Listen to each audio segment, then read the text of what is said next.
As you all well know, many months ago, the House Republican majority passed H.R. 2, that our Secure the Border Act, which has all the necessary provisions to get this catastrophe under control.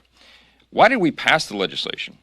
We passed it because the president has refused to use his executive authority to reverse the catastrophe that he used his executive authority to create.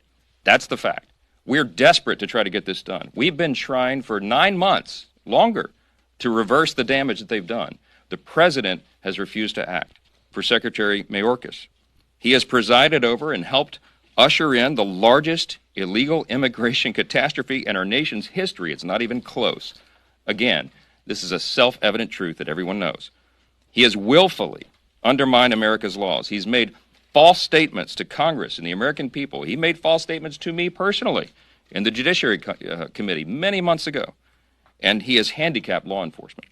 Just last week, we received word that more than 302,000 illegal immigrants crossed our border in December alone. 302,000 in 1 month. It continues. But you know, that barely made headlines. Why? Because that's the new normal under Secretary Mayorkas' lack of leadership. Now the president, this is laughable, the president is trying to flip the script. He wants to try to blame House Republicans in some way for the national security and humanitarian catastrophes that he caused. I can't make a full judgment on the National Security Supplemental, as the full details have not yet been released, but based on the news reports of this agreement that have been leaked, that Secretary Mayorkas, by the way, helped negotiate, it seems the new authority to shut down the border would kick in only after as many as 5,000 illegal crossings happen each day. Why? Why would we do that? Illegal immigration is illegal. It is against the law. Why would you tolerate 5,000 a day before you sought to suddenly enforce the law? That would be surrender. The goal should be 0 illegal crossings a day, not 5,000. And all the president's authority should be utilized at 0. 60 to 70% of the people that cross there are single adult males within these ages, maybe 18 to 40. We saw this with our own 2 eyes. We talked to the people on the ground. We have an unmitigated crisis, and the president can take executive authority immediately, and he's pretending as though he does not know that. It's outrageous. And it is the result of a collection of deliberate policy choices by the Secretary and this administration. In fact, we've documented over 64 specific actions that the President and his administration have taken to undermine America's border security, starting within hours of President Biden's inauguration. Normally, presidents, as you know, use their first few days in office to set the tone for their entire term. He did that.